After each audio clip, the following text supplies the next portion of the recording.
Hey, I've had a few messages about ranunculus spacing and also about what I'm going to fertilise them with, so I thought I'd just jump in here. We have just had some rain, so everything's looking really good. I finally got everything planted out, so the feeling is so good. But basically, I was aiming to plant my ranunculus at about 15 to 20 centimetres, and that's where I went in at.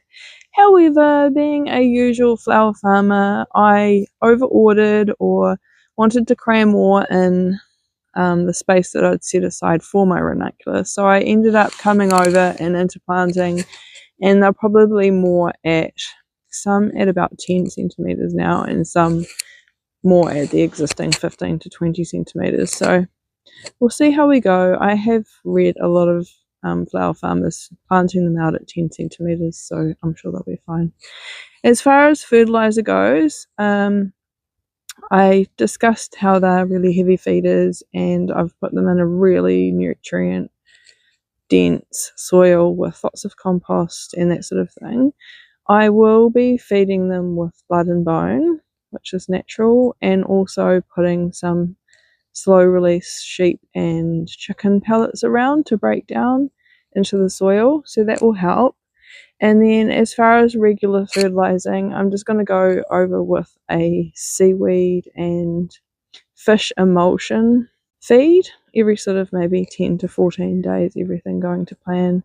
And the idea is that that's obviously going to be really beneficial for the soil and the plants, but also I'm thinking because it's like an oily emulsion, it might sort of block on the ranunculus leaves any sort of fungal spores that may be attaching that contribute and lead to powdery mildew, which is what my ranunculus succumb to usually at the end of the season.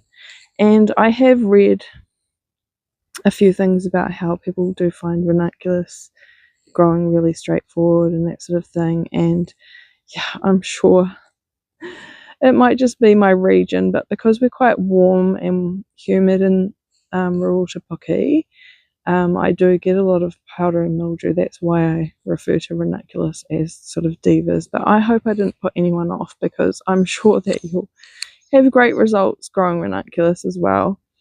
And yeah, I just like to be open and transparent about, my wins and fails, and I haven't always found ranunculus a really easy crop. So yeah, but yeah, not to put you off, they're such a beautiful flower. They have an amazing vase life, and by all means, everyone should try growing everything to see what they love and what does well in the area.